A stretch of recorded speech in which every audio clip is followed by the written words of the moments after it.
Peloton is gifting you their best offer of the season. Get up to $600 off Peloton Bike, Bike Plus, or Tread packages. Choose the package that is right for you with accessories ranging from cycling shoes to non-slip grip dumbbells and more. Whether you have 10 minutes to spare for a strength class or 30 minutes for a running or cycling class, there's a workout that works for you with music that is truly iconic. So don't miss out on Peloton's best offer of the season. Visit onepeloton.com to learn more. All access membership separate. Offer ends December 6, 2022. Excludes Bike, Bike Plus, and Tread Basic. See additional terms at onepeloton.com.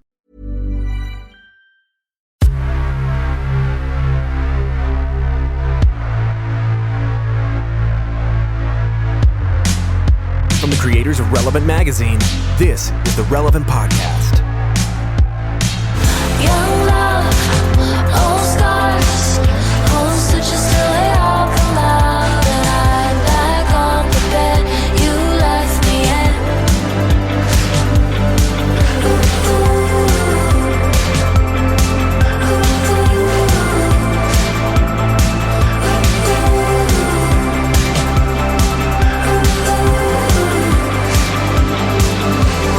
It's the week of Friday, October 7th, 2016, and it's the Relevant Podcast. I'm your host, Cameron Strang, and this week's show is brought to you by Audible.com. Audible.com includes an unmatched selection of audiobooks, original audio shows, news, comedy, and more from the leading audiobook publishers, broadcasters, entertainers, magazine and newspaper publishers. I know it's not new, but right now I'm finally listening to Bossy Pants by Tina Fey. Classic. Holy cow, it's funny. And what I love about it is it works because it's Tina actually reading it.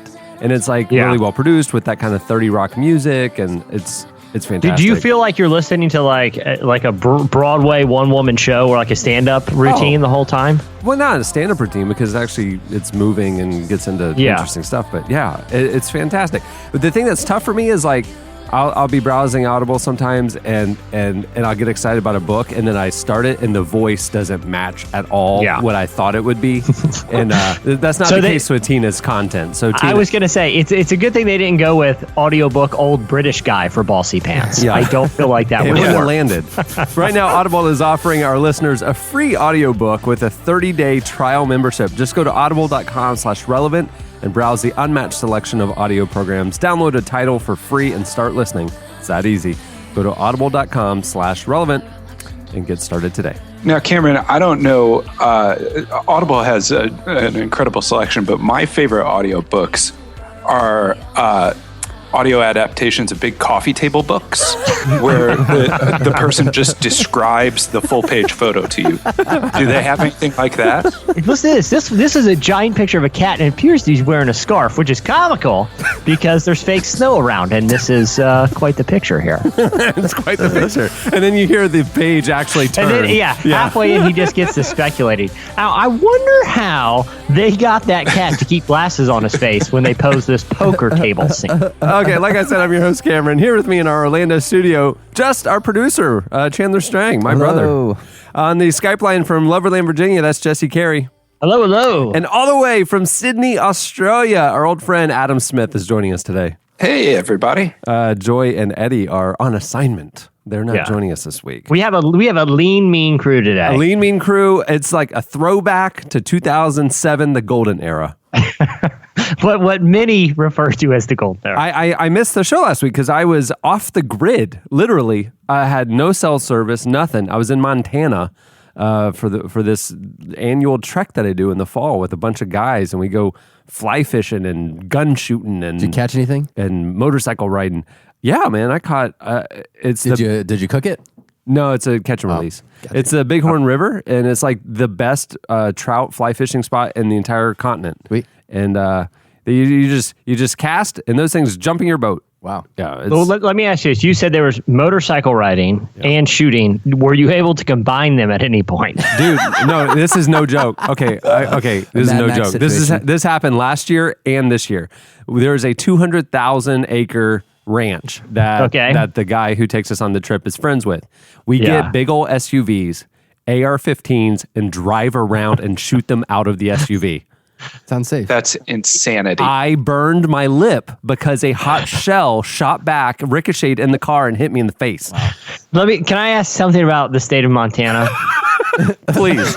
Is Montana one of those states where essentially, if you're on your property, no laws exist? No laws exist. Like the laws of the state and the laws of the country and even international law only apply on public property. What happens on your ranch it is literally police cannot come. Free state of Jones, that 200,000 acre ranch, you just do what you want to do. And we drove around in SUVs and just shot willy-nilly at stuff. So, and yet you still released the trout. Right? No, I didn't say we were killing stuff. I didn't say we were killing stuff willy-nilly. It's like, no, we killed them before we let them go. We'd catch them, we'd kill them, and then we'd put them back. Yeah, we catch them, we do a little skeet shoot thing with them, and then we put them back into the river and send them downstream. We're hoping to poison the water supply downstream. That's how lawless we were. We also did skeet shooting. Okay, so this is my third year going, and it is a wonderful week of just unplugging and refreshing, and then you come back to reality, and we were like in the middle of a magazine deadline, and it was like shock and awe to my system. You go from complete anarchy to I will say this: it was shock and awe. It was shock and awe for the staff too, because Cameron was still in outlaw mode. He literally ran in shooting AR-15s in the office. Yeah, just willy nilly. That's the thing. And he gave everyone a murdered fish.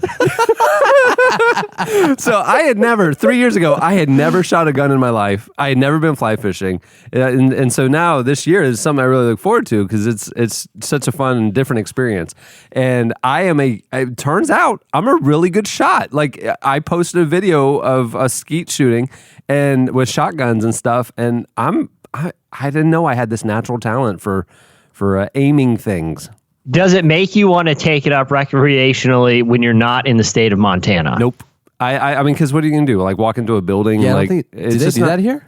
Yeah, like they have gun ranges. Well, I know gun ranges, but skeet shooting's a little bit different. I think if you could find a ranch, you could do it. Yeah, true. I think it's just up to you. Right. Okay. Well, Cameron, I have a solution because you said you may want to continue to hone your skeet shooting skills, but you're not Montana. Right. Have you ever considered urban skeet shooting? That sounds like a great idea. Urban skeet shooting. Oh, geez. Yeah. If I owned a 200,000 acre ranch in the middle of an urban place, I would definitely do it. But what I'm doing is I'm solving the problem because to my knowledge, you don't own a 200,000 acre ranch. No, I don't. I've been looking. I went on Zillow.com. I was so inspired by Montana. They don't have many of those in Florida. Didn't we decide a couple weeks ago that under the sea is essentially lawless? That's true. That's true. But I also saw a Mythbusters where they shot a gun into the water and the bullet disintegrates within a foot and a half. Yeah. Oh, wow. So skeet shooting underwater isn't going to... Harpoons. Oh. Yeah. Oh, I could take up harpooning. We do live in Florida. This man's got vision. The rest of the world wears bifocals.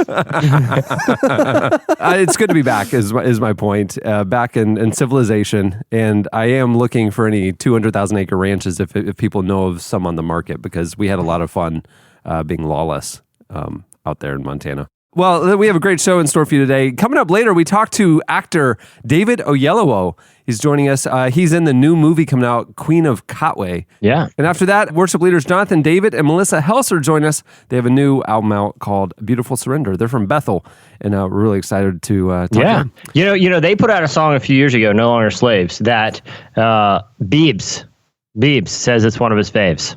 Oh, wow. So they've arrived, guys. That's the goal in life for every worship leader is to get big with the Biebs. Yeah. So catch me up. What I missed last week? You didn't watch any TV. You didn't watch any sports, anything that was happening. You were total. So hypothetically, the apocalypse could have happened while you were on that ranch, and you would not know until you had come off the ranch. One of the guys I found out the third day in, he had a Verizon hotspot, a MiFi, and for some reason.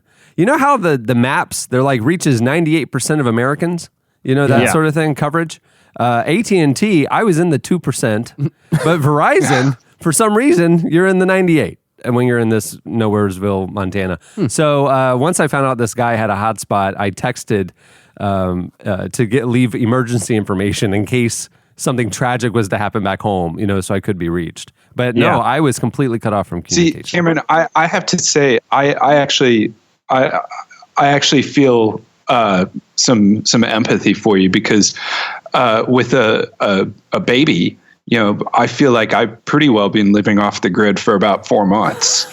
I've got no idea what's going on in the world. I haven't seen TV or current events in a while, so I've been on my own kind of 200,000 acre ranch in Montana, in my mind. In my mind. Well, you guys didn't miss a whole lot. I watched a lot of Preppers, the TV show, which is pretty par for the course. Which is what Cameron was actually doing. Yeah. I was living Preppers. You were watching Preppers. Cameron, let me ask you this. When you were out, did you, because I know you said you want to buy a 200-acre ranch. Let's say, hypothetically, you purchased one in Florida. Did you already have like a vision for what it would be? Oh, yeah. It would literally be, okay, I mean, there has to be water on it at some point. I mean, you got to have a lake of some sort, if it's in Florida. So it would be full of water toys. It would be full. I mean, you just there'd be zones. There'd be like shooting zones, riding zones, like battle zones, fishing zones, sport zones. I mean. And the moment you came on the ranch, you would sign a waiver releasing Cameron from all liability for your death and dismemberment. Yeah. For almost certain death and dismemberment. Yeah, impalement. Yeah. Is there one zone that combines all zone? That's there's water toys, guns, ramps, everything. Well, the water toys would pop. That's called the Thunderdome. The Thunderdome. And it's like those big inflatable balls. That's like, and we just put all of the things inside the ball and then push you down a hill. And so the guns and all the stuff is in there with you. Just have at it, buddy. There's shooting if you come out of this, you will have a story to tell. If you come out of it. But in all likelihood, you will not come out. There's also a cemetery on his ranch for all those who visit. For all the trout and friends that have come and gone. The cemetery has a trout section and friends section. Yeah, it's like Sean and Niquist was on the show, months ago talking about her dream of having a bed and breakfast, and now I realize my dream is officially to have a 200,000 acre ranch in an urban area that observes no laws. I would go all the time. I mean, it's the dream because, like I said, no one's checking up on you there. No. You can literally do whatever you want. You can construct anything. You can ride anything. You can shoot anything. It's the perfect scenario. Yeah. There's no such thing as an illegal firework, which has been my main problem living in a heavily suburban area. If I'm on a 200,000 acre ranch. Well, I mean, honestly, the truth is Cohen needs to grow up. A boy needs to grow up running around land. He needs to break his arm. He needs to try to jump off something and it was higher than he thought it was. He needs to do that. You can't do that in a densely populated neighborhood, Right. So we got to have something. It doesn't have to be 200,000 acres, but we got to have some land. We got to figure this out. I've always wanted to go on the ultimate hunt too. Oh, wait. What is the ultimate hunt? Are you talking the most dangerous game, man? I'm talking the most dangerous game. If he makes it out alive, he gets to keep the ranch. If he doesn't, well, we have a cemetery on property. Yeah, but the stakes are high, and that's what makes this fun. Oh, that was the other part of it. We had some of the most incredible steaks one night it was a cow that was on the ranch. So it was like, I mean, we didn't kill it. Yeah. But can I ask you a question about that? Was it like a lobster tank situation? Did they march you over to like a pen and be like, all right, pick one? I'm going to go with the one that looks like it's enjoying life the most. We don't need that kind around here. This one seems like it's having a really good day. Yeah. We choose. No. We need morose cows here. Yeah. We don't want any of them get any ideas. Take the happy one. All right. Anyway, it's good to be back. Like I said, I walked right into a magazine deadline. Our November issue of Relevant is going to the printer, and the cover story. I'm really excited about it. I can't wait for you guys. Can you give any details, or should we keep that close to the chest for another week or two? Well, I can say this: the whole staff saw a screening of the upcoming, highly buzzed about movie Hacksaw Ridge. It's the World War II epic that Mel Gibson directed. Andrew Garfield stars in it, and it's about a soldier in World War II who was a pacifist. And he was in the middle of battle and he wouldn't carry a gun. And what he did was he saved the lives of countless soldiers and stuff. And it was because of his faith. in his conviction. And it's a violent movie because it's a war movie, and it has a ton of compelling angles to it. The whole staff saw it last night. Well, that's also our cover story in November. Is we sat down with the controversial director Mel Gibson and Andrew Garfield to talk about this project. It's really good. It's really, both the movie and the article. The film, when it premiered at the Venice Film Festival, which is an infamously contentious film festival. There are people walk out of movies there. Yeah. It got a 10-minute standing ovation at the Venice Film Festival, which is much deserved. It's we're very excited about this this next issue. All right, well, moving the show along, it's time for our look back at culture and entertainment. It's time for In Case You Missed It. And you know what? I missed a lot of these, so this is going to be fun. Cool. In case you missed it, this week, Lecrae teamed up with Leon Bridges on a song for the movie Birth of a Nation. The movie soundtrack features new music from artists like Nas and Pusha T, Gucci Mane, Lil Wayne. The song is called On My Own, and it's phenomenal. Here is a clip. I've been pushing hard. I've been praying harder. Only heaven can help me. They took my earthly father, martyred me, promised me death, and walked me into my grave. I'd rather die a free man than live on earth a slave. I'm fighting for people they put in chains. They stripped our heritage, they took our names, put our women to shame, whipped us and beat us, mislead us, but they can't take our passion. Take my body, but my soul won't fit inside your casket. Forget what I said, forget what I did. I did what I had to do, and I'll do it all again. If you're going through hell, keep it going, my baby. It's a little grittier than what you normally hear from Leon and, frankly, Lecrae. It's crazy to see. I mean, and good for him. I mean, he certainly got the chops for it. But in the same company as all of the other artists on that record, to see Lecrae right there amongst them. Yeah, it's very cool. Hey, in case you missed it, this week, Carl Lentz, our friend, pastor of Hillsong, New York, went to Facebook to talk about Black Lives Matter and posted a post that's been getting a lot of attention, saying that at this church, we are not saying all lives matter. Now, Jesse wrote this up for me. I had been following this story along in the last few days, but I have a personal involvement in this. So at the Hillsong movie premiere in LA a few weeks ago, I was there, and there was like an after party. And my date to the after party was Propaganda, the rapper Propaganda, my friend. He's the only person I knew. He was your plus one. Well, no, he had his own invite. We just met up. Okay.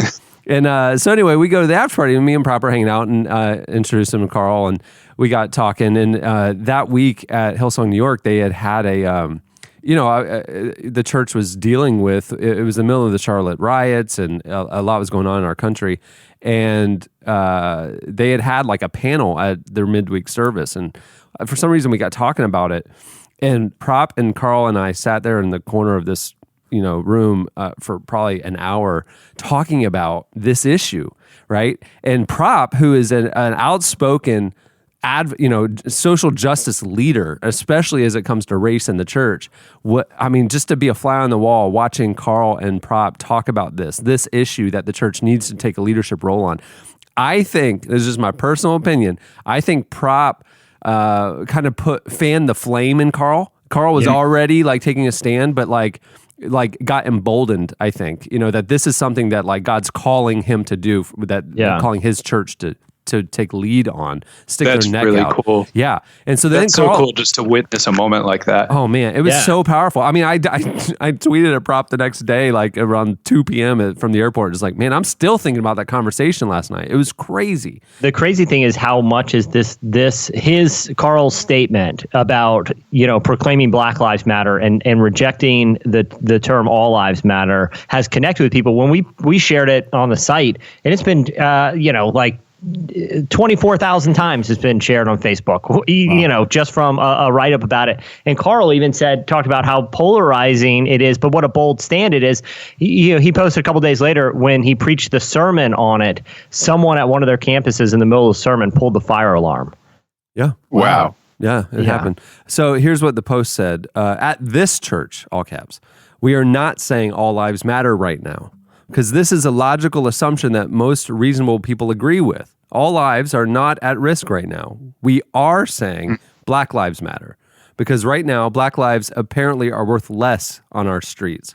It's our fight, not their fight. The church has become one of the most influential young congregations in the country. So, this is an important thing that he's very visible in this, and it's important that he's taking the stand. Last week, Carl posted a black and white photo of the church's leadership team on Instagram, and here's what he said under it. What's ironic about using a black and white filter on a photo is that you can't really tell who's black and who's white.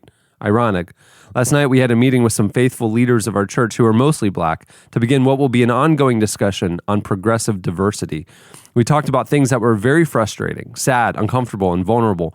Things like how it feels to be black in America right now. I also asked how it feels to be black in a faithful part of Hillsong, New York. All I can say is I'm glad to be part of a church and community that is a work in progress and discontented with status culture quo. I would encourage anybody who cares about people to find a way to hear voices of those who don't share your journey. It'll impact you. Don't see this photo and think about color. I see this photo and think about family. So I'm excited to see what Carl and Hillsong New York are doing. It's an important role they're playing right now. And I'm so, it's so cool to see someone like Carl who's respected across the spectrum. And a lot of people look to him not just because they respect him, because he's a great preacher, but because he's also, for pretty much his entire career, been on the forefront of trends in the church and has helped set the direction for, the American church and even the global church with the affiliation with Hillsong, and to be leading in this conversation saying, boldly, let's take a stand here. Good for him. And he's going to really help enact some change in, maybe some churches that aren't engaging in these types of conversations. Yeah, absolutely. In case you missed it, the presidential debate that happened last week, so not the one coming up on Sunday, obviously, but the first one that happened, it's already been auto-tuned by the Gregory Brothers, and it is glorious. The Gregory Brothers teamed with Blondie to songify the debate, and the results are 1,000 times more watchable than the actual debate. Here is a clip.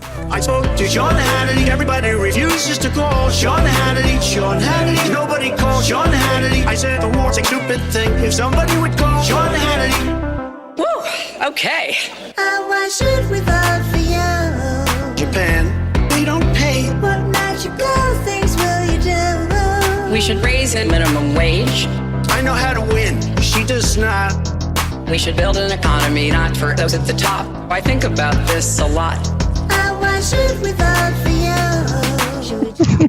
When I was watching, after that Songify version came out, I was only like the Gregory Brothers had to be so feverishly taking notes at some of the absurd things was being said for that song. There has never been a debate that teed up to be songified within hours. Yeah. Can we all just take a moment and acknowledge and appreciate the Alec Baldwin Donald Trump impersonation from SNL this past week? That was that was spot on. That was one of those like Tina Fey's Sarah Palin. I mean, it's going to be remembered. Yeah. It was unbelievable. Once again, I've seen nothing. Oh, what? Find the clip, Adam. Yeah. It is, I know. No, just that one opening segment. That's all you need. The 5 minutes. It's so stunning. It's so good. The issue is a lot of times when I find that stuff, it starts loading and that says, this is not available in your country. Oh, no, really? Oh, yeah. Well, welcome to Trump's America. We're none of us are going to be able to see it soon. Just building walls. Adam lives on the metaphorical 200,000 acre lawless ranch called Australia. It is kind of like that. Trump built a firewall in Australia and made Australians pay for it. It is insane. I don't know how he did. That firewall was $19.99 at CompUSA. I'll tell you, he sent the bill right to the Australian president. The firewall only blocks Alec Baldwin, Donald Trump impressions. It's impressive. It's a beautiful wall. It's a beautiful wall. So many jobs. He's so good at building things. In case you missed it, this news somehow reached me. Maybe I was on a plane or something. But in case you missed it, Tim Tebow, is officially trying to be a baseball player. So he joined the Mets organization, and he was at a minor league, camp, a low-level thing, and they had a game. It was his first game as a professional baseball player. Now, mind you, it was a very low-level minor league game. It's instructional league, yeah. Yeah. But his very first at-bat, and on his very first pitch, he hit a home run because he's Tim Tebow, and that's how you do. Then after that, he went one for 6 in the game. Oh my gosh! But still, yeah, I was going to say, first impressions. That's Tim Tebow, though. That's Tim Tebow. Flashes of greatness followed by periods of stunning mediocrity. Can we please all let go of the fantasy that he is good enough to do anything at the professional level? Well, he did well enough in this instructional league to get pulled up to the Arizona league this week, and it's the same league that Michael Jordan played in when he attempted to play baseball. With his auspicious baseball career. Yeah, his gambling career. It's not that Tebow time doesn't exist. Tebow time's a real thing. It's just very, very short-lived. I mean, in terms of his baseball career, it literally lasted one pitch.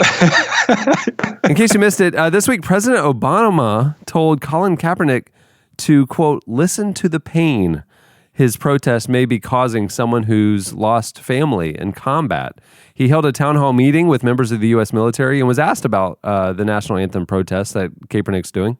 The 49ers quarterback has sparked demonstrations among athletes around the country who are either kneeling or holding up a fist during the national anthem before the games to protest police brutality and racial injustice in this country.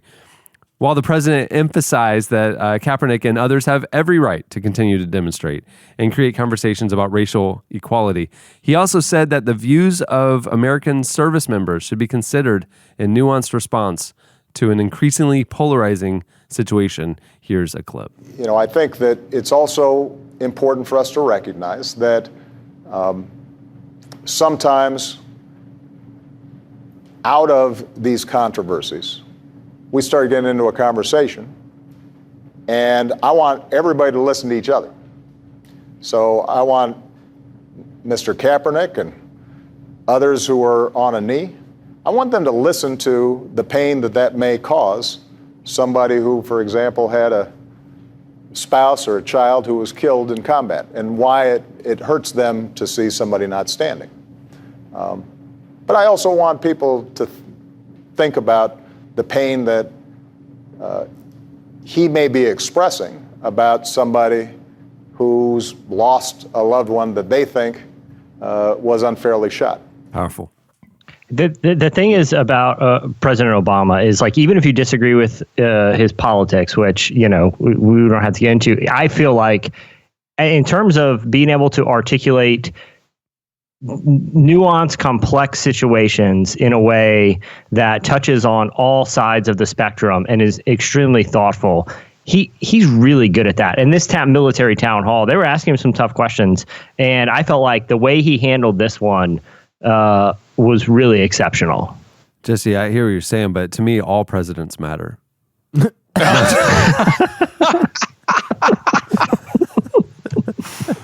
Hey, in case you missed it. Sad! Exclamation point. Martin Scorsese is coming out. Martin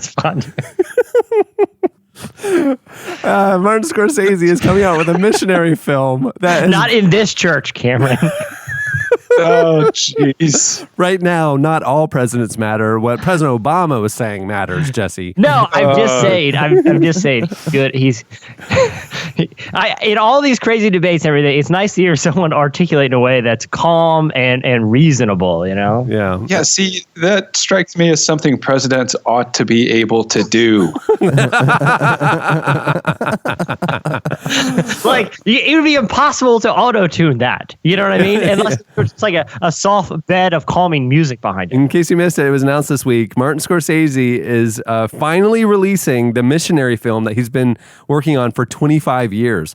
The film is called Silence, and it's an adaptation of the controversial Christian novel. And it's going to hit theaters before the end of the year. He's been trying to make the film for 25 years. It's taken 2 decades to secure the rights for the novel and for production to begin. The film is the longest of Scorsese's storied career and has long been a passion project for the filmmaker because he once wanted to be a Catholic priest. The movie stars Andrew Garfield and Liam Neeson as two Jesuit missionaries to 17th century Japan and deals with themes including religious persecution, martyrdom, faith, and suffering. Silence hits theaters on December 23rd, making it eligible for the Oscars, and it's already getting buzz that it's a Best Picture favorite. So really interesting. Yeah. So Andrew Garfield is playing a Christian or Seventh-day Adventist World War II soldier dealing with issues of conviction and morality and faith. And then he's also playing this missionary dealing with it.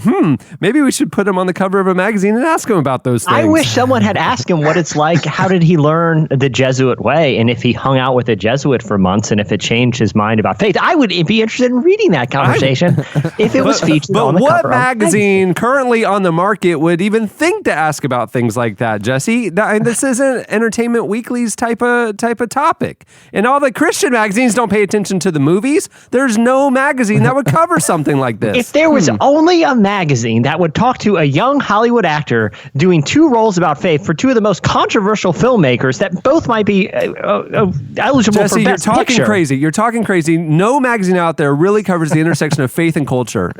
So I don't know where you could ever read this. One caveat, though, for people getting really excited about this issue, and you should be excited. You should be really excited. But because Cameron was in Montana and wasn't able to oversee a lot of the production, you may have a bit of trouble finding it on newsstands because instead of Andrew Garfield on the cover, the designer accidentally put a picture of U.S. President James A. Garfield. So you might have a bit of trouble finding it. It was bizarre because it was like, the email that I approved said, yes, yeah, definitely put Garfield on the cover. And then I come back, it's the President Garfield. And then I flip to the cover story and it's all about lasagna and hating Mondays. And I just it's the weirdest conversation with. This is what happens when you go to Montana. Things get lawless in that office. Yeah, that's why I had to come back shooting AR-15s, willy nilly as I came. Throwing trap. I will say this: I was paranoid the whole time that we wouldn't get up with you in time for this to go to the printer. So a lot of the staff doesn't even know this, but I arranged the photo shoot and everything. I actually wrote a backup cover story. Oh yeah, just in case. What was it about? It's on the comedian Gallagher and his storied career of smashing melons. It's called The Smashing Gallagher. That's the cover line. The Smashing Gallagher. It should have just been called Smashing the Gallagher Story. Yeah. Yeah, it was 40 years, dozens of sold-out nightclubs, thousands and thousands of smashed watermelons. The story you haven't heard. It's also 15,000 words. This has been Jesse's passion project for years and years. He's been trying to get it published for 25 years, but there's no magazine that would publish that story. Rights. Yeah. And lastly, in case you missed it, this week Chance the Rapper performed a special version of his gospel-inspired song Blessings on The Tonight Show with Jimmy Fallon.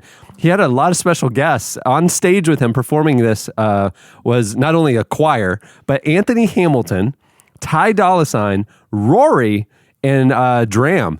There was I guess they called it the reprise version of the single. It was different from the version of Blessings he performed on the show back in May. So even though the two versions are different musically and lyrically, the message stayed the same. The refrain of this version featured Chance and his background singers leading the choir in the chorus. Are you ready for your blessings? Are you ready for your miracle? That comes from a Fred Hammond song. Did you know that? It's a sample. Yeah, we would sing it at ORU's chapel services. Great song. Yeah. It would really rev the crowd up. Yeah. Oh, yeah. Which was the goal, to rev them up. All right, here's a clip of the performance. It's on the way. You ready? When you want your blessing. Are you ready for your miracle? Are you ready for your blessing? Are you ready for your miracle? Are you ready for your blessing?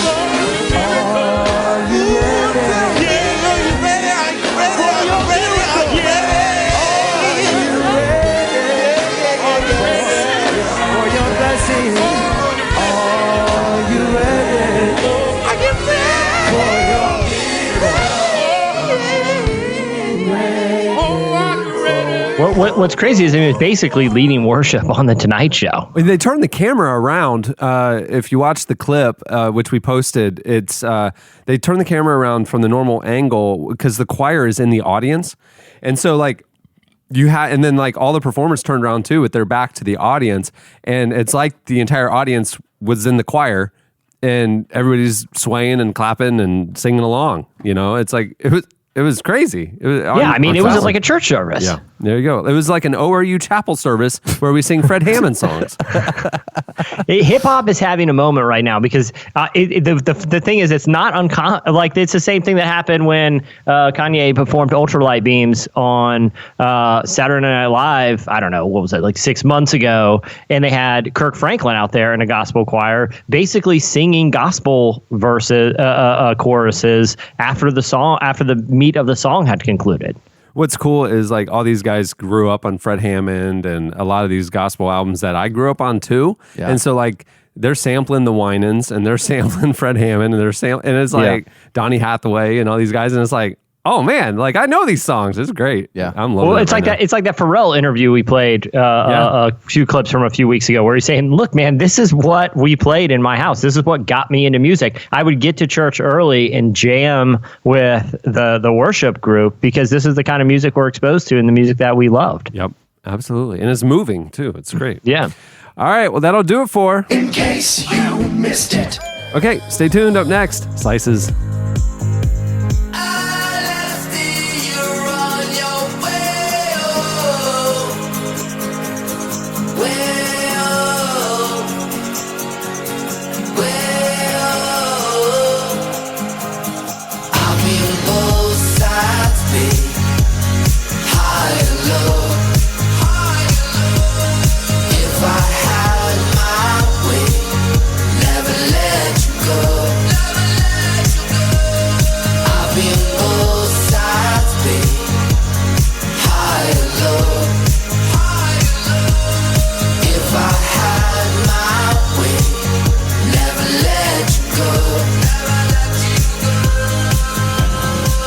Listening to Empire of the Sun. The song is High and Low, which is how you feel after you listen to it. At the beginning of the podcast, you heard Mr. Little Jeans, one of my favorite band artist names, with Stitches. Pretty sure that's named after a Wes Anderson character, isn't it? Mr. Little Jeans is? Yeah, it's from one of his first ones, Bottle Rocket. Was it Bottle Rocket? Yeah. Yeah, you're right. But ironically, it's a female. So... She was just late one night. You know what else I learned? You know the artist Aluna George? Yeah. It's not a girl named Aluna George. No, it's two people named Aluna and George. Yeah. George is the producer. But they took the space away and made it one word. Yeah. I was so confused. You got to stand out, you know.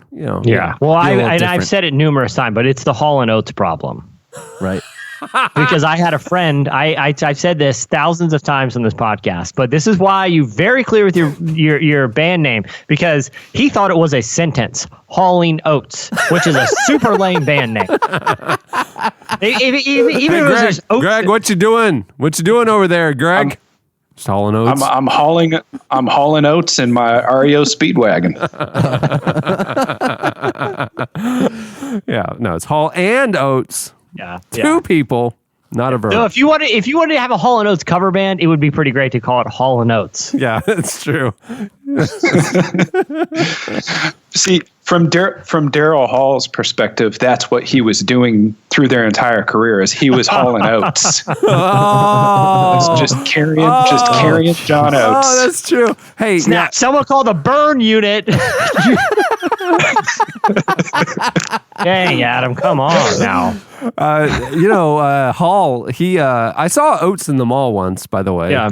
You did the singer, working at the Orange Julius.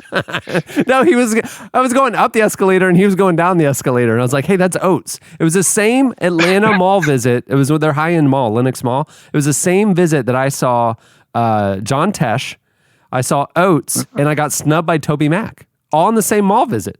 There's a lot of star power. I will say this. This is why I don't think I think he needs to change his name, because I was confused once again when you said I saw oats at the mall one time. I was thinking, man, that mall's really gone downhill if they have an oat store. It's next to the sword store. Yeah, right next to the one that sells swords and the vape shop. Yeah, and that one where the lady she cashed in her life savings to open up her knickknack shop, but she left all the interior decorations from the store that went out of business before her, and she just set up folding tables and stuff, and she's really trying to make it. Yeah. When all the signs outside of the mall stores are clearly homemade, you know that the mall has none are illuminated. Not one is illuminated. You're right. Yeah, and most of them behind the counter sell some type of weapon. Most of the martial arts variety. It doesn't matter what the store, like the knickknack shop is. They got ninja stars behind the glass if you want to see them. I mean, it is a knickknack shop. Oats at the mall. Yeah, there you go. Oats at the mall. That's what we got there. Okay, it's time for slices. What do you have, Jesse? Well, in lieu of slices this week, I was going to queue up I was going to give a teaser like they do on This American Life of a new podcast I'm working on. Oh, yeah, what's that? Called The Gallagher Hour. I've recorded about 700 hours of interviews with Gallagher for my upcoming cover story. A lot of it's insane political rants, but I thought we'd go ahead and queue up the first 3 hours. The thing is, Jesse, you wrote 700 hours. You called it the Gallagher Hour. And yet the Gallagher Hour is still 59 minutes longer than anyone has ever wanted to hear Gallagher. Yeah. You know the irony? You know the big takeaway? Guys, he's allergic to watermelon. So this is to him, this is a death-defying act that he does every night. Yeah, that's why it's so thrilling. David Blaine or Nick Walinda, Gallagher is staving off impending death every night. Should one watermelon seed land in his mouth accidentally, I mean, it would be all over. There's no EpiPen that could save him. That's why the show is so thrilling. That's why he was testifying in front of Congress about the EpiPen price rise. I had wondered about that. Yeah, he was the star witness, the Gallagher. So, but actually, I'm going to save that. I'll save that for next week. I'll do a real slice. How about that? Okay, that sounds good. So, the Gallagher hour will have to wait. So this is one of my favorite things that I saw on the internet this week. There was a huge archaeological discovery made in Israel this past week that some scholars say that actually proves a somewhat obscure reference in the Old Testament. Did you guys hear about this archaeological discovery that a lot of Christians and Bible scholars are saying, look, this yet again proves something in the Bible? Did you guys hear about this? I did. Yeah. This is why if you're becoming an archaeologist and you grew up on like Indiana Jones and these thrilling archaeological adventures, this is the kind of finding that you dreamed about as a child. They archaeologists were looking in an ancient city, and they were looking inside what was like the big walls of an old city, right? Where they had multiple chambers inside the wall. So what they found is a 2,700-year-old toilet. And there's no question. They didn't need to call in like a forensic archaeologist to be like, hey, what do we find here? What is this strange thing? It's clear. It looks like if you were to take a giant rock right now and carve a toilet out of it, that's basically what they found. Why this toilet is so significant is because they believe it dates back to King Hezekiah. When he had taken over rule in Israel, he made a rule that any like idols, stuff to Baal or any cultish gods, had to be destroyed and desecrated because they had creeped into all these different places.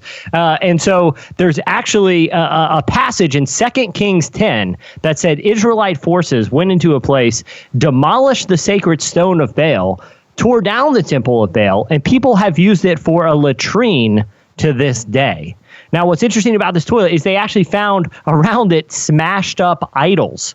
So they think this is one of those places where Hezekiah went in, destroyed all the idols, and to further desecrate it, installed a gigantic toilet right in the middle of the room. See, wow. I feel like, though, that's not a great strategy because, like, okay, if you're going to the bathroom and, you and I, we might like read a magazine or be on our phones or something like that. But if you're in ancient times and you're sitting there in the middle of this former temple and you don't have any reading material, you'd probably just be like, I might just worship Baal a bit. kill some time. Got these smashed up idols around here. Might just I can piece a couple of these together. Yeah. Worship Baal. Yeah, so it's like I said, it's one of those crazy archaeological discoveries that really set the archaeological world on fire. The Times of Israel, who was there on the scene. They took some pictures. Their headline was my favorite: Iron Age toilet is evidence Judean king dumped on the gods. They're not mincing words of how significant this is. I just want to be the archaeologist who, like, this is their crowning moment. That, when they look back, this is the guy that what his career all came down to. He's the one who found Hezekiah's toilet. You'd be so tempted to use it, wouldn't you? Just one time. You got to take it for a test drive just to see. I mean, what kind of archaeologist are you if you don't at least just see what it would have been like for them? So you're picturing it. They're at the dig site. It's this big victory. They're popping champagne, and behind the curtain, protected, they have the toilet. And they bring in the scholars. They're like, "Hey, come see. This is the toilet we just found." Oh, come on! Seriously, who used it? Who used Hezekiah's toilet? It was an emergency. I like to think they're gathered around popping champagne, and then one of the guys just grabs a newspaper, folds it up under his arm, and says, "Gentlemen." just really, just brazenly. I mean, like you said, Adam, you can't blame him. I mean, you are literally never gonna have that chance again in your life. You're one of the few people who can ever say they did that. All right, what do you have, Adam? Okay, so mine's not so much a news item. It's something I saw, right? And it reminded me of you, Cameron. It was a little video advertising a product, okay? And this product combines two things that you love. It is an amphibious motorcycle that becomes a jet ski when you ride it into the water, right? And so I thought this is perfect for you, Cameron, because if you ever move to the Caribbean and you start your jet ski business, I just like to think of you get up in the morning, go work, you get on your motorcycle, you ride it straight into the water, and boom, you're at work. And then end of the day, you're like, well, time to round up the old jet skis and head home. You just hop on, drive up the beach, and you're on your way. Man. It makes me curious of why all vehicles aren't also amphibious. Like, why isn't every truck also a duck boat? Yeah, I mean, if you look at when the southern towns get flooded from the rains, you see these cars submerged. If this would solve all of that property loss. I know. Yeah. Well, see, that's the thing is I actually like to, you like to think that that's how something like this came about, that, necessity is the mother of invention and all, that some guys, as he lost control of his motorcycle and was careening off the end of a pier, just thought, it would come in really handy right now. So how much does this amphibious motorcycle cost? Do you know? Look, I intentionally didn't find anything out about it because I wanted to maintain the illusion that it was invented by accident. So okay, that's a good point. So go ahead. No, go ahead. I have a question about the engineering of this thing. Yeah. Does it have some inflatable rim, or does it have pontoons or something? It appears that the kind of the body of the motorcycle is I guess distended a bit and buoyant. So it's really kind of it's jet ski shaped. You don't want to be you don't want to be riding that down the street. Because, I mean, you're not going to look very cool. No, that's what I'm saying. I was going to say you might look too cool. It's not exactly. You're not exactly hiding anything, are you? It's not going to be some brilliant James Bond transformation that no one's expecting it. People will just be like, that guy's clearly riding a jet ski down the street as a motorcycle. Because I'm picturing a canoe, basically someone put a canoe on top of a motorcycle, and it's starting to sound pretty lame, Adam. Cameron, you posted a couple of weeks ago a video on Facebook, and I believed I was tagged in it, of a vehicle that is, it was like a 3-wheeled vehicle with a giant fan. Yeah. That like an airboat sort of thing. Yeah. So he fired it up, and within seconds, he is hundreds of feet over the surface of the water flying. So it was it was a personal watercraft that was propelled by this fan and had kind of a winged glider type thing attached to it, and it went airborne. So you could like ride on the water and then you could just go airborne with it. It was amazing. But doesn't that beg the question, though, to Jesse's point of why aren't all vehicles amphibious? Why don't they all also fly? Yeah. And then you're just prepared for any contingency. Yeah. I think that's the future. If the Jetsons taught us anything, everything looks like a boat. It can fly up in the sky. Yeah. That's the future. If the technology is there, why don't we have this? That's what I want to know. My thought is when I saw that amphibious, flying boat thing, my thought is, I'm looking at it, I'm breaking it down. I'm going, you buy a hanger, you buy a glider, you buy this, and you could probably bolt this thing together. You can make your own. It probably is under $20,000 of parts. And I'm thinking probably this amphibious, jet ski motorcycle is about $20,000. It gets me thinking, if I was to come into a settlement or an inheritance and had a free $20,000. What would be the thing that you guys would want to have that you would never purchase for yourself with your real budgeted income? But if you just fell backwards into about $20,000 extra and your spouse said you could spend it on whatever you wanted, what would you do? It would definitely be an insane vehicle like this. And I would want something that's very dangerous too. Yeah. Because I feel like the higher, here's how I calculate and just think about this for a second. The more dangerous something is, the likelihood of it being more valuable. Nothing super valuable isn't dangerous. Like a cool motorcycle, a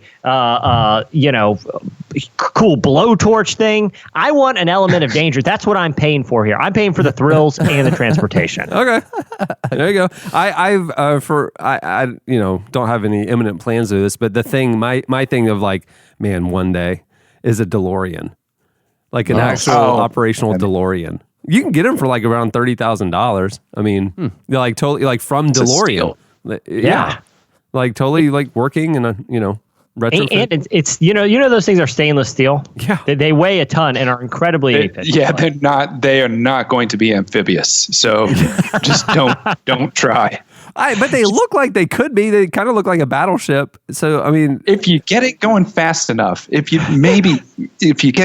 you skip it? Could you skip it across the surface of the water? Well, have you seen those infomercials for the Flex Seal spray paint rubber stuff? Where it's I'm just saying, flip the DeLorean over, spray paint the entire bottom with the Flex Seal thing, and then you just go skim right across the water. It floats. Yeah, it totally would work. It's waterproof. I don't see why not. Yeah, I mean, I think the first off, the logic is flawless. Second of all, is this is the bigger question that DeLoreans in general bring up to me is why don't all cars have those sweet gull wing doors? Yeah, that's the most identifiable and the coolest thing about a DeLorean is the vertically open gull wing doors.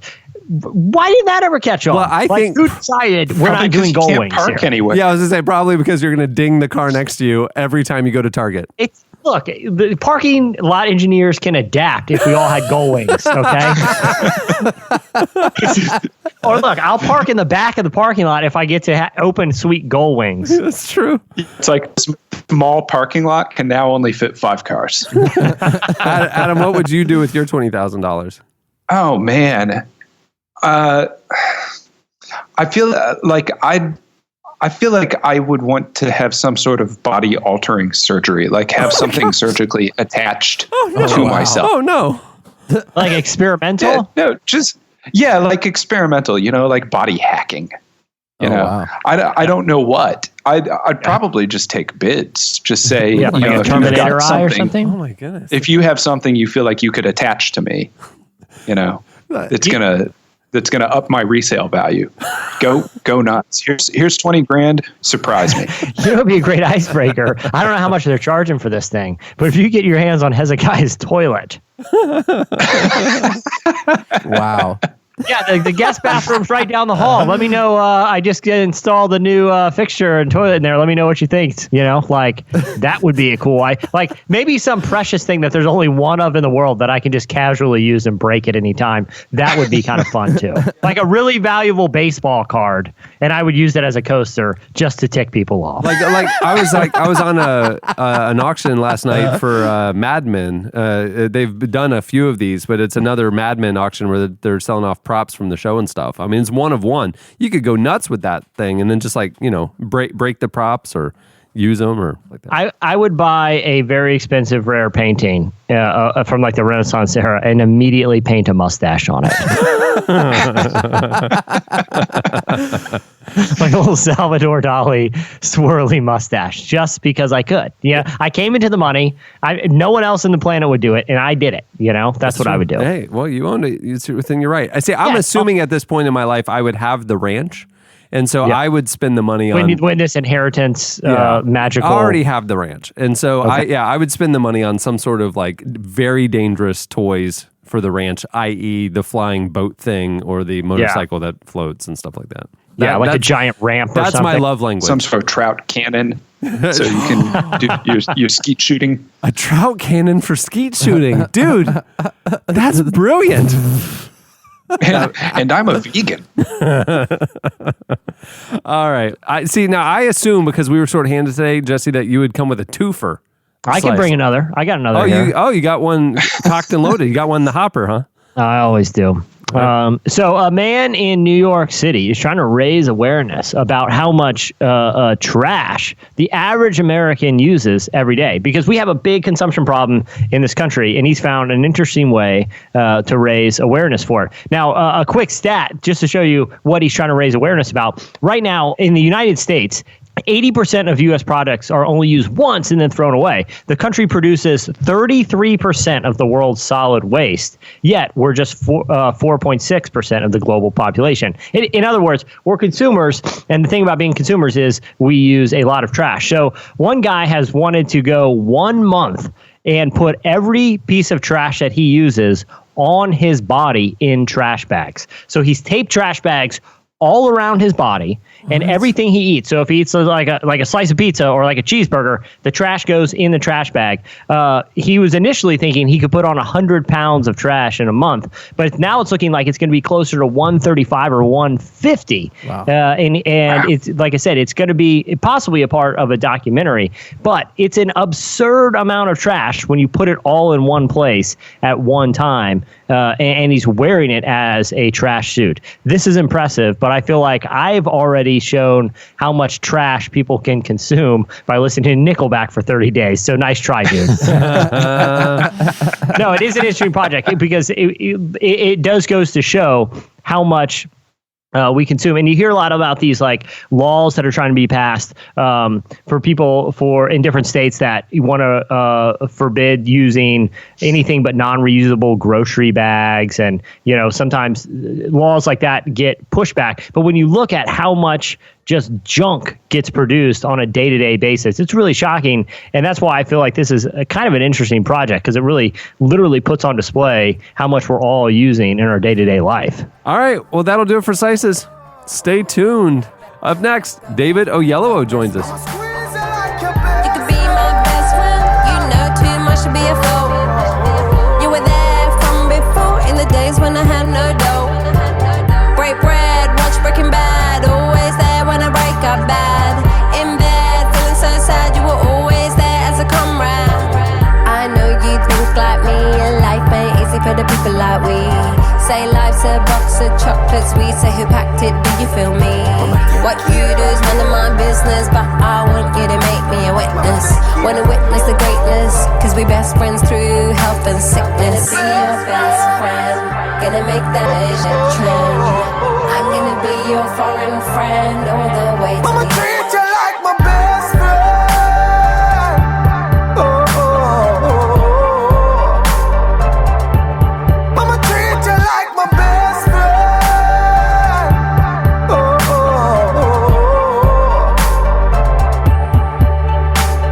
You're listening to MIA. The song is Foreign Friend, featuring Delta Daps. Adam Smith is our foreign friend on today's show.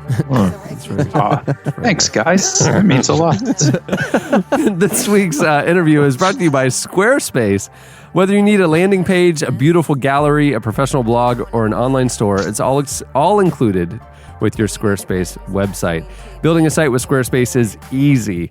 They have an intuitive process where you can add and arrange your content and features with the click of a mouse. If you sign up for a year, you'll receive a free custom domain, and they have beautiful templates, best in class, from not just websites, but also online stores, with customizable settings, all without a single plugin. They have a special deal for Relevant Podcast listeners. You can start a free trial today at squarespace.com. And when you enter offer code RELEVANT, when you decide to sign up, if you enter offer code RELEVANT, you'll get 10% off your first purchase. Squarespace.com. This is a service I actually really, really need because I bought a domain name that I've been camping on. Okay. Right? And I really want to do something with it. I don't know if you're familiar with the character actor Bob Balaban, but he's one of my faves. He was Phoebe's dad on Friends. He's in a lot of the Christopher Guest movies. And let me guess, like a fool, he never purchased his own URL. Oh, this. I don't blame Bob Balaban because Bob Balaban is a national treasure. Right. Okay. Who I blame is his publicist. Yeah. Okay. Because when I did a search on one of those domain sites, absolutely no one had thought to buy the domain bobbalafans.com. Oh, no. Right. and so, of course, I thought, well, this idea doesn't cost me. Time out. That leads me to a very interesting question. What the heck is this fan club's website? I know. How has this been overlooked? Bob-Balaban-fans.net. That's their official at Angel Fire. Yeah. but so I bought this thinking, obviously this idea doesn't cost money; it makes money. I was gonna say you are so close to this $20,000 scenario happen. In my mind, it's not a matter of if, but when. Yeah. Well, see, and the thing is, I actually got on Twitter and I found Bob Balaban and I offered him the domain for free, right? As a gesture of goodwill. I never heard anything back. I hope you hit him back up and said the price just went up to $25,000. Yeah, well, that's exactly it. I've got overheads, they don't sing away for free. They jack up the price after a year, and now my domain is about to expire, and they want to charge me like $70 for another year for it. Wow. And I'm just thinking, look, I've got overheads. Bob Balaban, you got to come through for me on this thing. Yeah. But it could be the fact that I've never developed the site. So if I use this offer from Squarespace, then maybe we could actually see this thing get up and running. Yeah. I think I'm going to start my Squarespace site. I think I'm going to do a kind of a visual tour of my ranch and all the lands within it. And all the adventures you could have, and I'll put it like an Airbnb type situation where you can reserve your spot and stuff. Yeah, for legal reasons, I would recommend not doing that. But you're the one playing with fire. Yeah. Also, if you have the $20,000 and you haven't spent it on stuff for the ranch, it'd be cool to get some exotic animals out there just roaming around free. Well, it's Florida. We have those anyway. They just come with the ranch. Yeah. But it'd be cool to get some tigers or something, or iguanas. Again, this is Florida. I assume they're already there. You buy a large enough plot of land, and they're just accidentally going to be there. You're gonna get at least 6. Okay, let me do the math here. 200,000 acres in Florida. Yeah, you're looking about 6 chimps for that. They're just gonna come with it. So.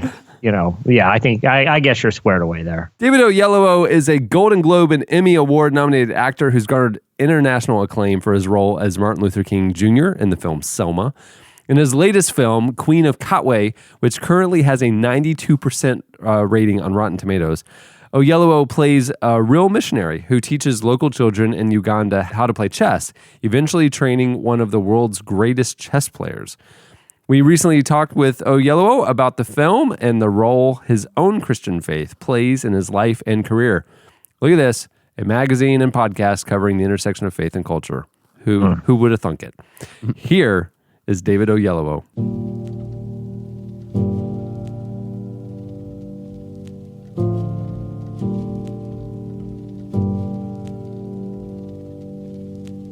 We've talked about this before when you've talked to our magazine Relevant, that you are making or have made a name for yourself for only taking certain kinds of roles. So the only movies we see you in have a certain redemptive or commentary type quality to them. Obviously, something like Selma, the movie you did based around Rick Warren's book, etc. How does this movie, Queen of Katwe, fit into kind of your catalog or your philosophy of accepting roles?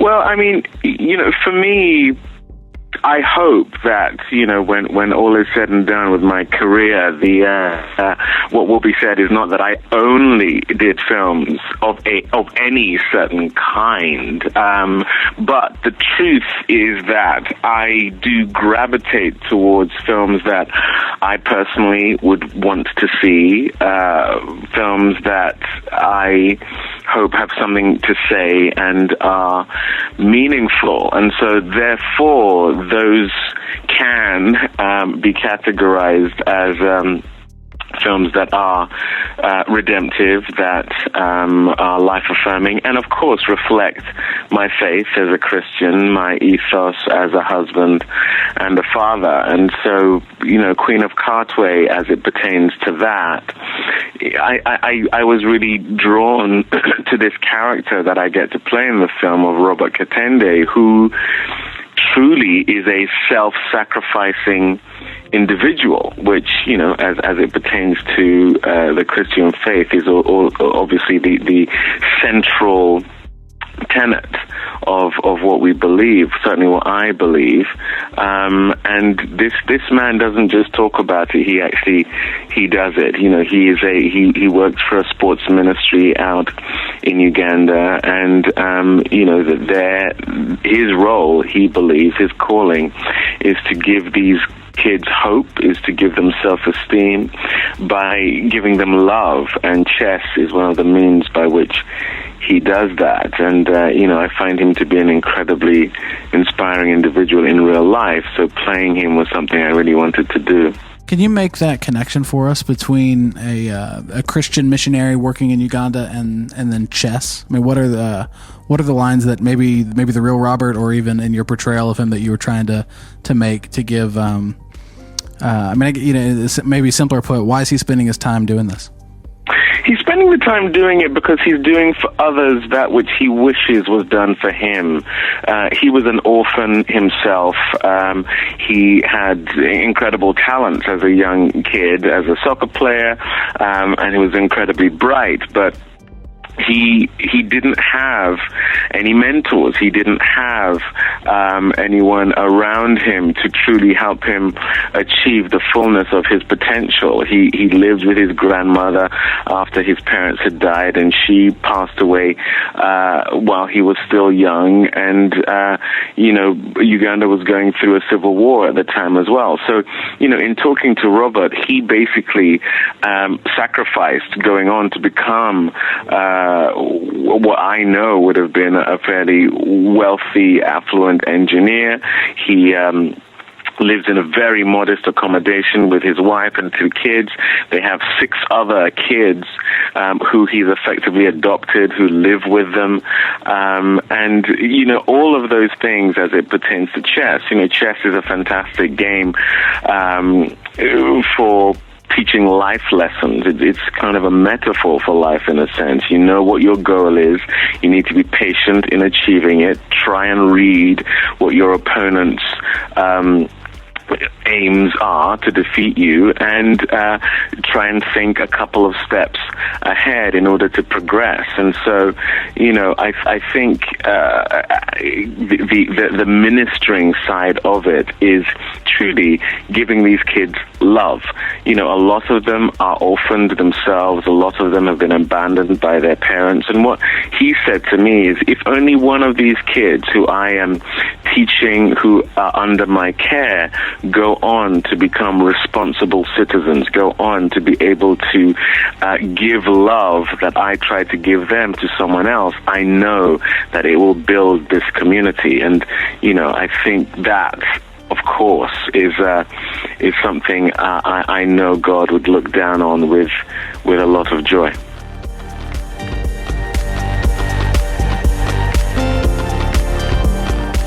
In a similar vein, I want to kind of highlight or make an observation and kind of get your take on it. So it seems to me that a large narrative of films, basically since I was a kid till now, has been that religion or faith is generally a negative thing. So, if there's a superhero movie or something, more times than not, some supervillain type person will have like a religious component to him. And then lately, though, and I'm sure we could throw Selma in.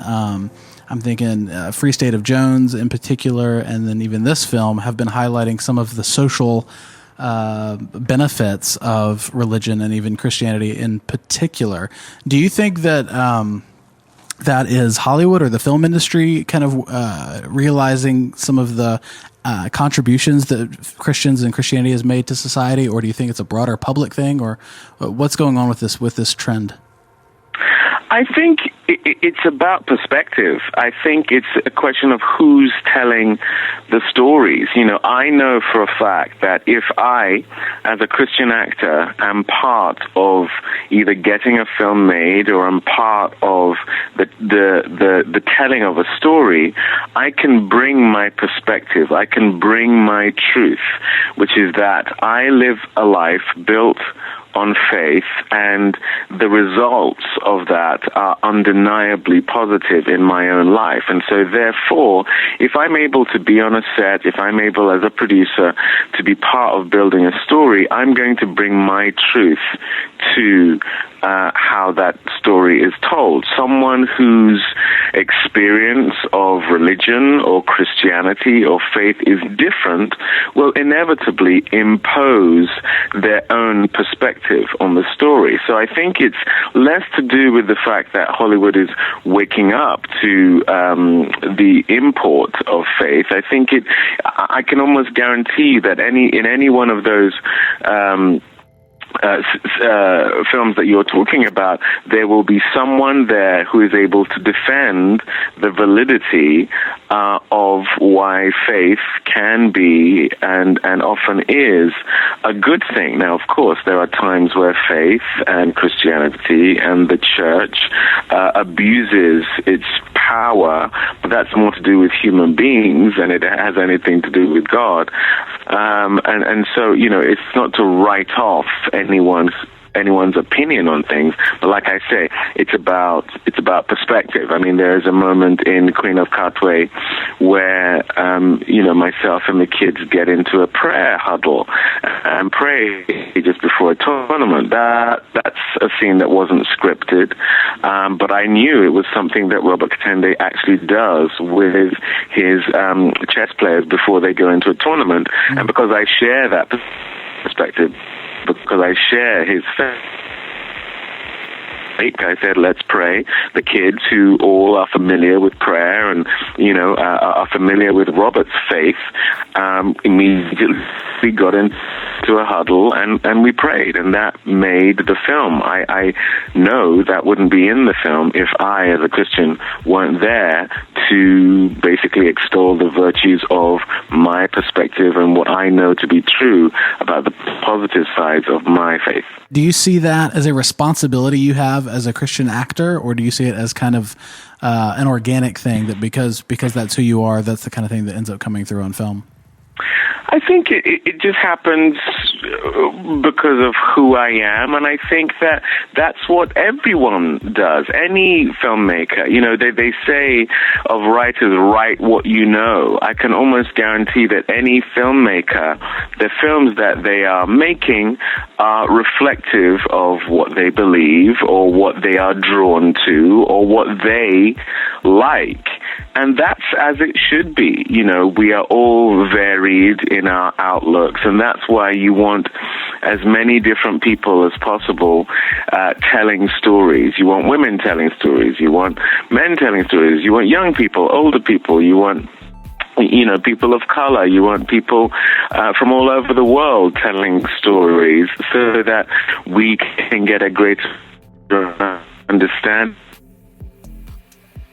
of humanity. I think that's one of the greatest cultural impacts of movies, is when different kinds of people are telling stories. I think what we've had up until recently is a lot of the same kind of person's perspective is being told in movies, and that's why it can be said that Hollywood is doing mostly this or is doing mostly that. Mm-hmm. I think that as the people telling the stories get varied, we will all be richer for what is put out.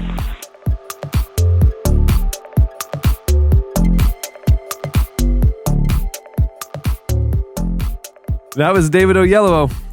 Make sure to check out the highly rated film Queen of Katwe. Yeah, it's out now.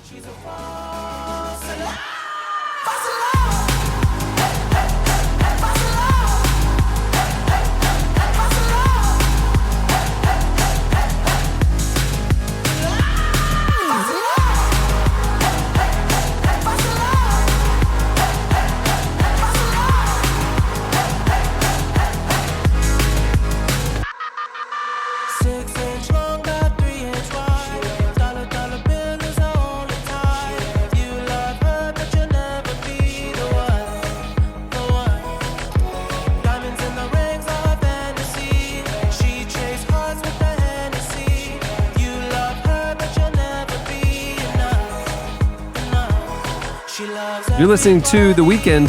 The song is False Alarm. The husband and wife singer-songwriters Jonathan David and Melissa Helser are known for heartfelt worship and intimate songwriting and their work with the collective Cageless Birds. Their latest album, Beautiful Surrender, just released on Bethel Music and explores spiritual themes including grace, God's love, and what it means to surrender. Here is Jonathan David and Melissa Helser.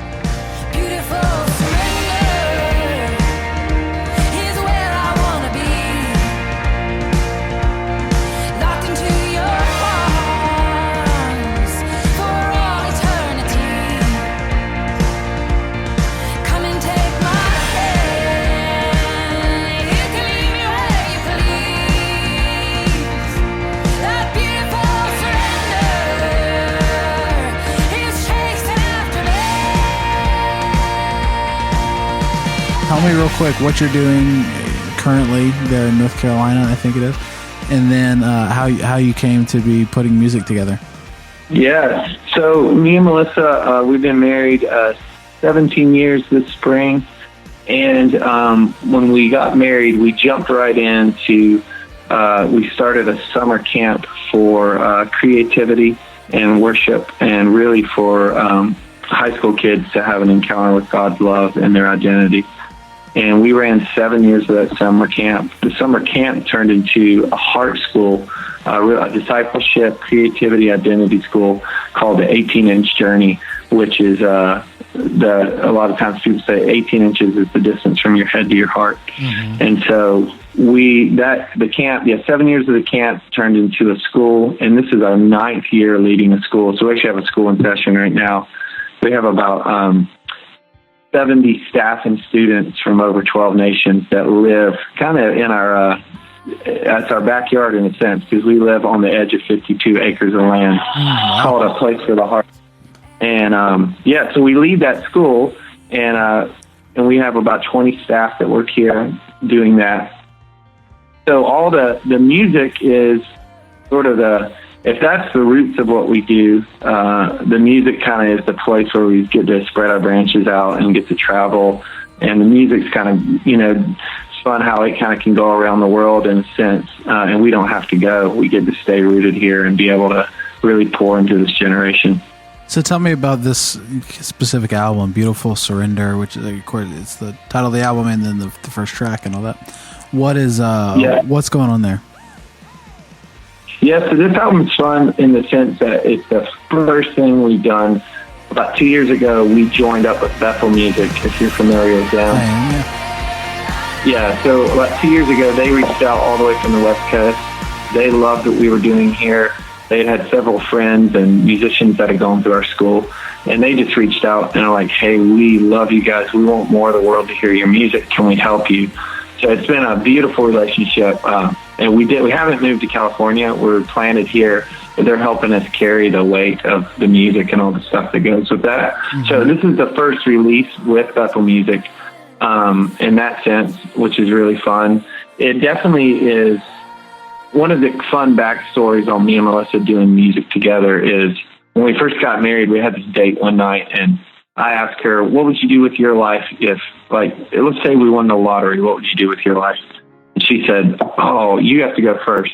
I was like, okay, well, what I would do is, like, we'd live on the hills of Ireland in a little cabin, and we would we would just, like, we would have a studio in our house and instruments everywhere, and we'd just kind of feast on love and music. She's like, oh my gosh, that's my version of hell. There's no people. Like, I want to be around people. And I was like, well, what do you mean people? She's like, well, I want to live in community, and I want to do schools, and I want to just have people everywhere. We'll do discipleship and pastoring. And so, long story short, we kind of are doing both in a sense. But the thing about this album is I don't think we haven't never done an album that is pulling the greatness out of each other's hearts in that sense. Whereas, like, when we first got married, Melissa didn't sing, and in a sense, I've helped pull that out of her. But now I'm pastoring and leading these schools in a way that I never would have if I didn't marry her. And so, like, the image cover of the album is me and Melissa standing back to back. I don't know if you've seen the image cover. Yeah, I've seen it. I've got it in front of me. And so we're actually back to back. We're in knee deep in a lake that's on our land here. That's where the picture was taken. But to me, so much of that represents, like, the 16-year journey we've been on, fighting for each other's hearts, going after the Lord, but also, like, really fighting for each other's hearts and working through the tension of life and marriage and just the tension of living in this world and all the stuff you walk through. And there really are songs of us becoming who we are, and in that has been a surrender. It really is a song of surrender. I've been saved by love that hung on a cross. It's the gospel of Jesus that rescues us. I've been saved by love. So what does it look like then, in your minds, for the album to be successful? What you'll feel good about the album if what happens? If people get rocked by the Lord, for sure. If they encounter the love of God in the midst of whatever season they're going through. I mean, when the testimonies start coming in of people's hearts getting set free and feeling a tidal wave of the affection of God hitting them, I think we've already heard some, and that's the reward of all of it, is connection with the Lord. So we're not really, we have a pretty rooted, established life and rhythms of life that we're doing. So I think you have to, in this realm, really constantly check your heart on what success is. And for us, success absolutely is that we would give our music that we've forged in the seasons of our life to the world to hear, and that they would encounter the same goodness of God that we encountered when we wrote it. Yeah, we have a saying in our community that the measuring stick for success is how much love is produced. And it can be really easy, now to just instantly jump on, how many likes or where's it at on the iTunes charts and where's all that stuff, which some of that stuff, yes, is important. But I think for us, we're, like, just constantly pressing our face before the Lord. And for me, the reward is if I hear someone say, like, wow, I listened to the new album and I had this encounter with the Lord, or I saw this part of God's face I've never seen before. I was able to, for me, recording an album is like building an altar. it's the songs are like the stones of my journey that I'm piling up. And I build the altar to remember what God's done in my life, but an altar is also built so other people can come and worship there. You know, Jacob laid the stone so his sons and his grandsons and the next generations would come and they would encounter God at the same place he did. So my dream is that, because I've encountered God in these songs, even when I listen to the album now, I'm like, my heart's filled with the memory of not just recording an album, but like pouring these songs out like oil on the Lord's feet. And so when other people encounter God through the songs, that's like the greatest. And if a million people do, or, you know, a couple thousand do, whatever, that's success for us. Does that make sense? Yeah, absolutely. I know, you know, I mean, I think there's always seems to be this tension with people in the worship space, and, you know, it's a healthy tension, right? But, you know, you obviously want people to engage your work or you wouldn't do it, you know, in a certain sense. But then, you know, there's always that pull to having that go to the farther extremes of, yeah, I mean, kind of like you're saying, you start chasing charts and then you want to know where you hit on Billboard, and then, you know, is that Grammy nomination coming? And some of those things aren't even bad necessarily in and of themselves. And so I know, you know, most of the people I talk to kind of wrestle with those same tensions back and forth, which is kind of part of the reason I like asking about it.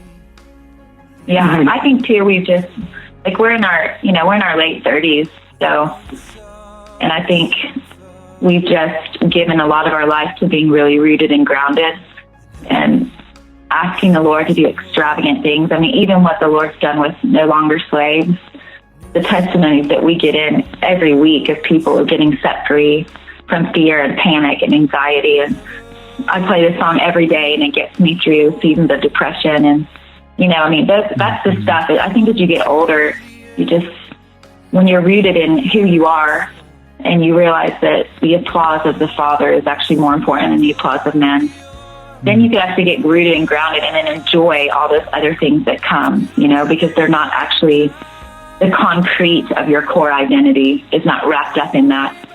So I'm really thankful. I'm thankful for the season that we've joined up with Bethel within our, you know, our mid-30s, because we just, you know, lived a lot more life and really enjoyed it, actually. You know, there's one of my favorite songs on the album is Catch the Wind. And I wrote it in a season where I was in a lot of physical pain. And I woke up one morning and I felt the Lord say to me, Melissa, I want you to sing your way out of this. And I was just like, I don't want to do that. I just want you to take it away, you know? And I ended up just blow drying my hair, getting ready. And I just ended up singing at the top of my lungs, I am strong and full of life. I am steadfast, no compromise. I lift my sails to the sky. I'm going to catch the wind. And immediately all the heaviness and the pain lifted off my body. And it was profound. And I just kept singing it over and over. And then it was, I think, like 6 to 8 months later, maybe more, that I showed that little voice clip to Jonathan. Like, I think I maybe should write this song. He's like, babe, you have to write that song. And even now, like, finishing it, I'm like, my dream is that that all of us wake up, you know, whether every day or at least, you know, a good amount of our life, and we just don't feel like we have the strength to make it through. And, you know, those are the moments where I'm like, my dream is that people would take this same, you know, sword that the Lord gave me to fight off heaviness and depression and pain, like that now I could give, and we've crafted it in a way that many people can just put it on, you know, when they're feeling like they can't get through their day. So I just think that's some of the fruit I'm the most excited about, is giving people language and taking our little daily victories and offering them to the world to make it their own victories.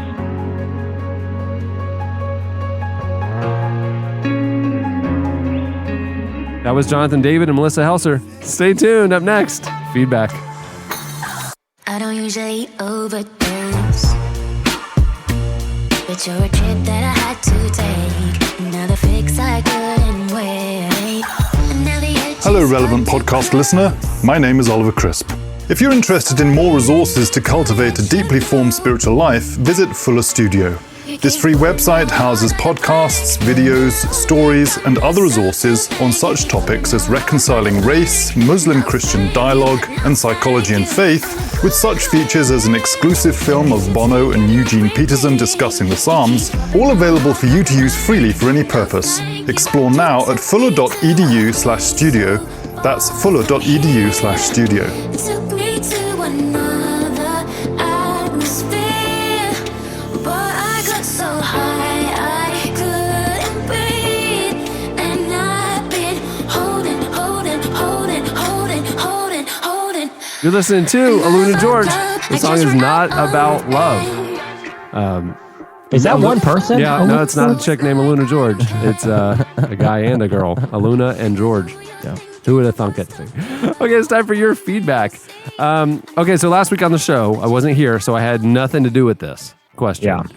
Yeah. The question for you guys that you answered, what are the weirdest or funniest hot mic incidents you've experienced? You guys went over to the podcast episode page at relevantmagazine.com. You also hit us up on Twitter at Relevant Podcast. Here's a few of our favorites. Okay, so this one is from Twitter, from Roscoe Jones, which sounds like a sweet action movie I would totally watch. It sounds to me, it sounds like a motorcycle repair shop. Roscoe Jones Auto Body. I'd trust that guy. Will they do an amphibious retrofit on your motorcycle? That's all they do. That's His what they specialize in, well. Adam. They're based in Florida. Yeah. Yeah, he again, that's why he opened up. The shop hasn't had a customer yet, so he's in a little... Roscoe's in some financial Roscoe trouble. Jones Amphibious Auto Body. That's what it's called. He should not have bought that 50,000 square foot warehouse. It's just, the demand's not there yet. I like to think that the way that this thing was invented, was this guy careening off into the water on his motorcycle, that it wasn't invented by him, right? The guy who had the motorcycle accident, because he didn't even survive it. No. He just, as he plunged into the water, just screamed the words "motorcycle jet ski,"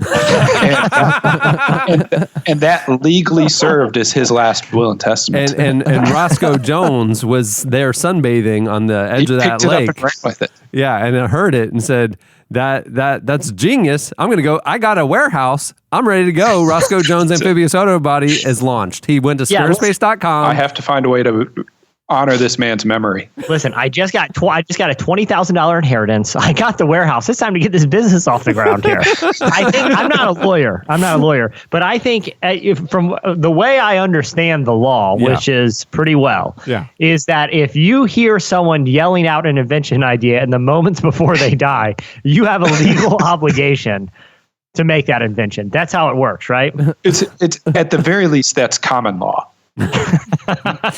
That's what's been passed down to us. Yeah, I gotcha. All right, so we ask your favorite this is the reason why I'm talking about Roscoe Jones. Not just you guys. Seriously, if you have amphibious work, motorcycle amphibious work that needs to get done, make the trip. He's in some debt.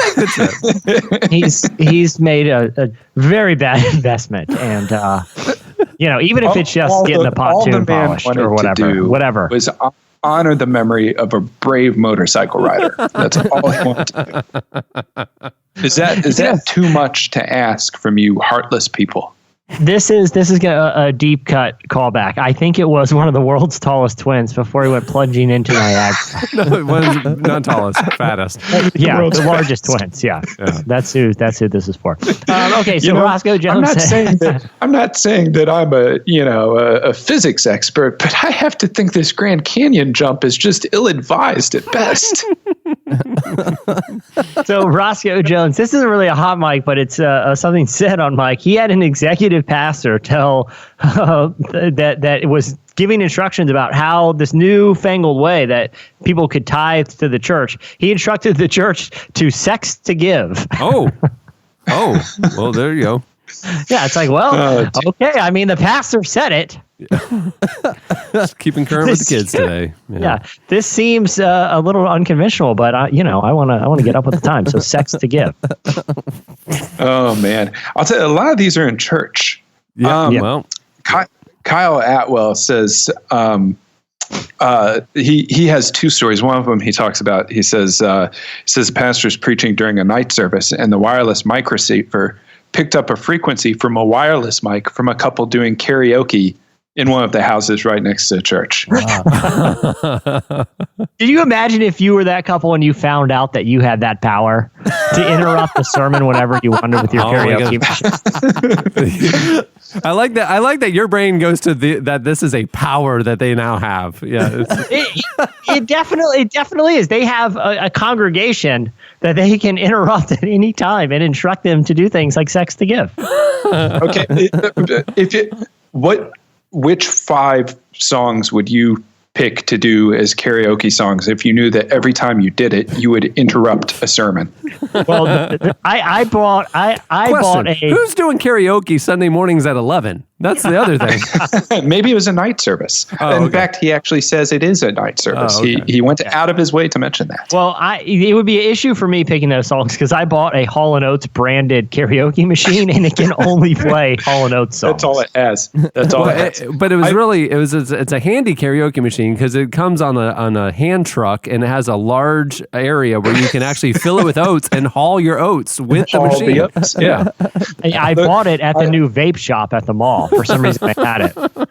Well, to me, it's like if you can only pick 5, it's Tom Sawyer by Rush, Tom Sawyer by Rush, Tom Sawyer by Rush, Tom Sawyer by Rush, and Tom Sawyer by Rush. I just like the fact that every time the song ends, right? Every time Tom Sawyer by Rush ends, right? And everyone and the pastor kind of looks out of the corner of his eyes, like, okay, thanks for bearing with me here, guys. Like, okay, we can focus now. Then you just hear again, in that synth intro.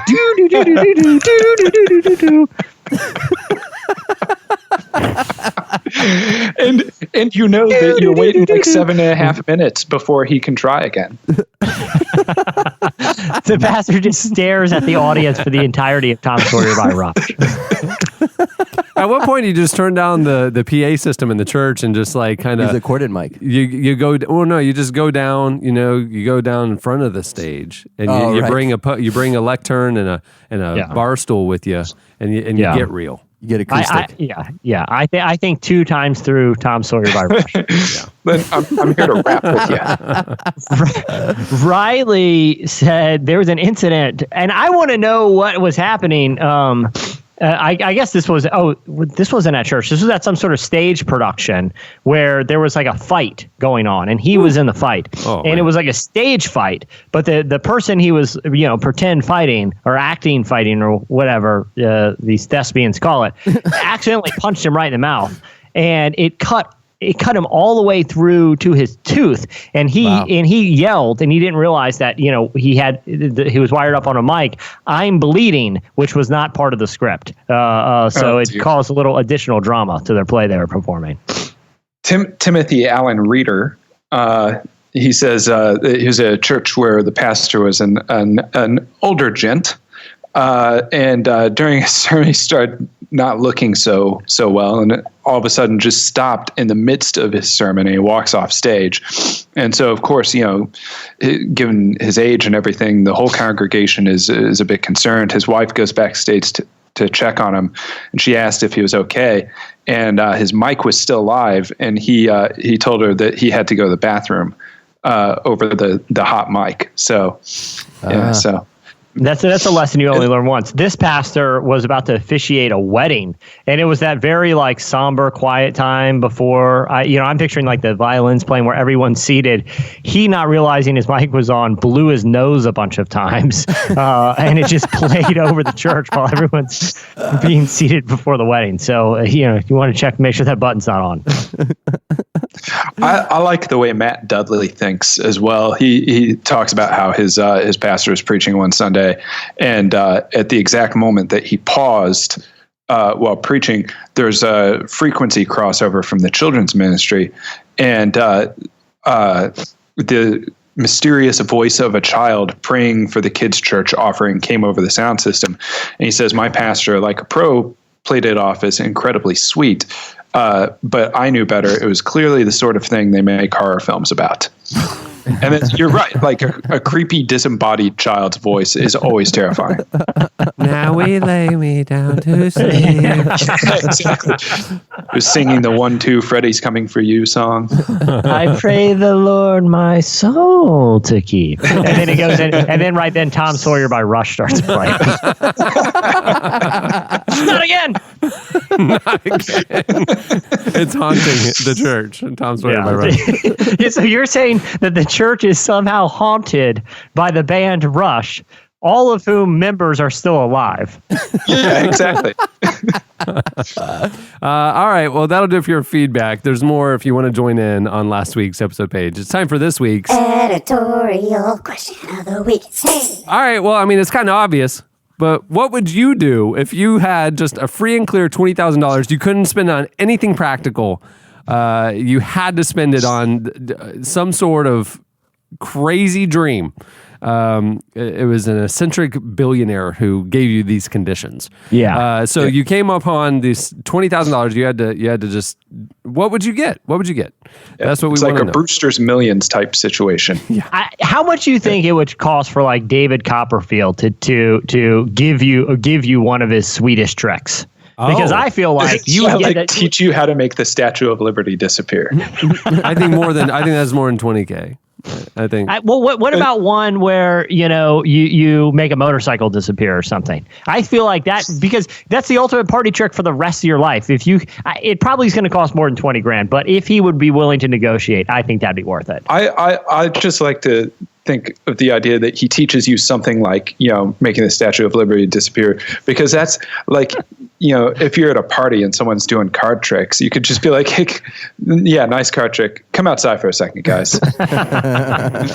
So you have to restructure your life to live near the Statue of Liberty so that at any party you can make it disappear at any time. It's a lot of life change, but I think it's worth it. Especially for $20,000. All right, so hit us up on Twitter at Relevant Podcast, or you can post your replies of how you would spend your $20,000. And you can't say anything socially responsible or helping people in need or anything like that. Can I just say that I desperately, desperately hope at least one of you says investing seed money in BobBalafans.com, because I really... the site map, Adam shared with me the site map he's drawn up.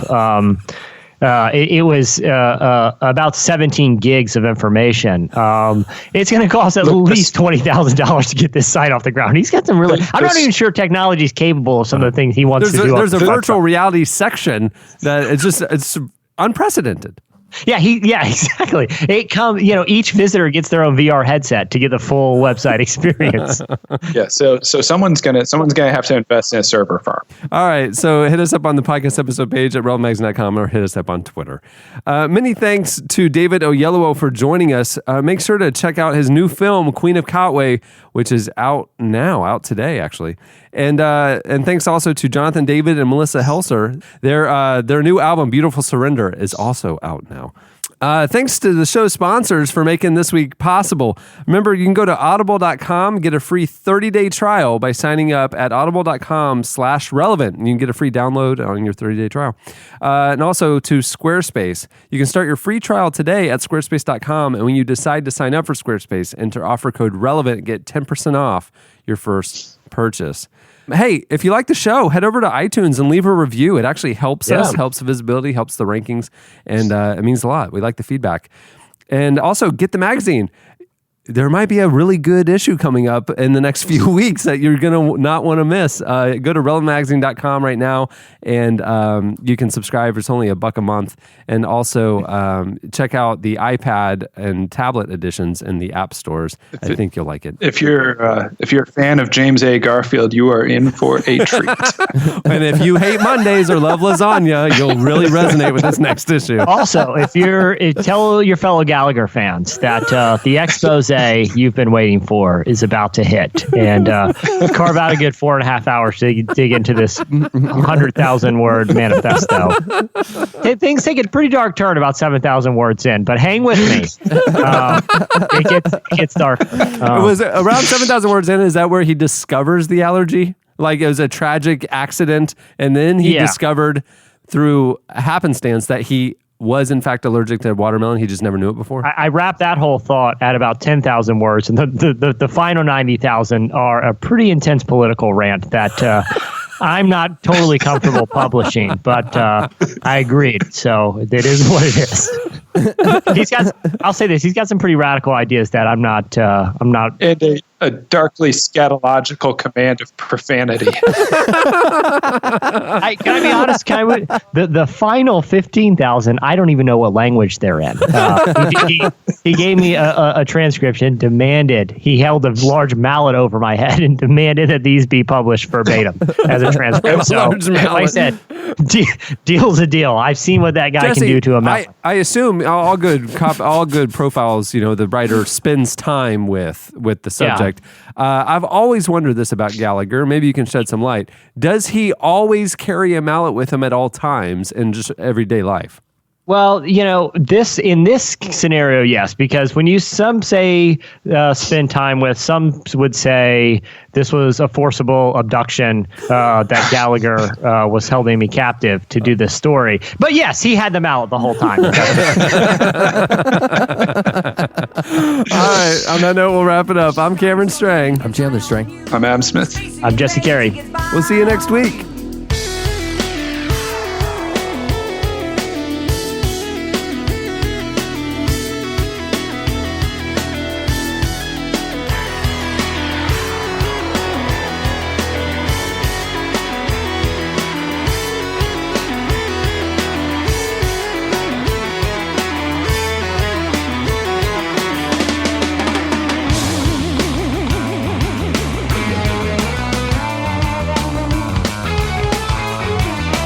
Thanks for listening to The Relevant Podcast. Connect with us on Twitter @RelevantPodcast and get bonus material from this episode and more at the podcast section on relevantmagazine.com.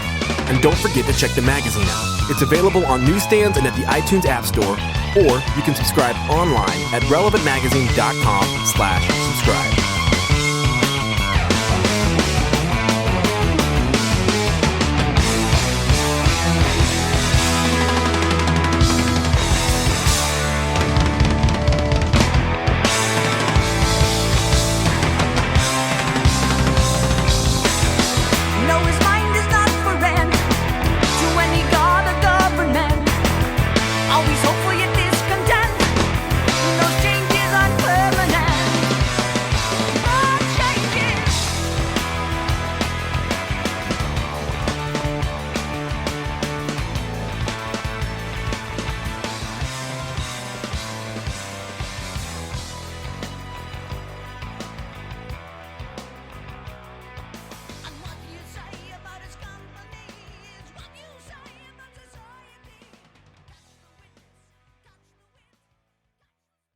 It'd be a great icebreaker. I don't know how much they're charging for this thing, but if you get your hands on Hezekiah's toilet,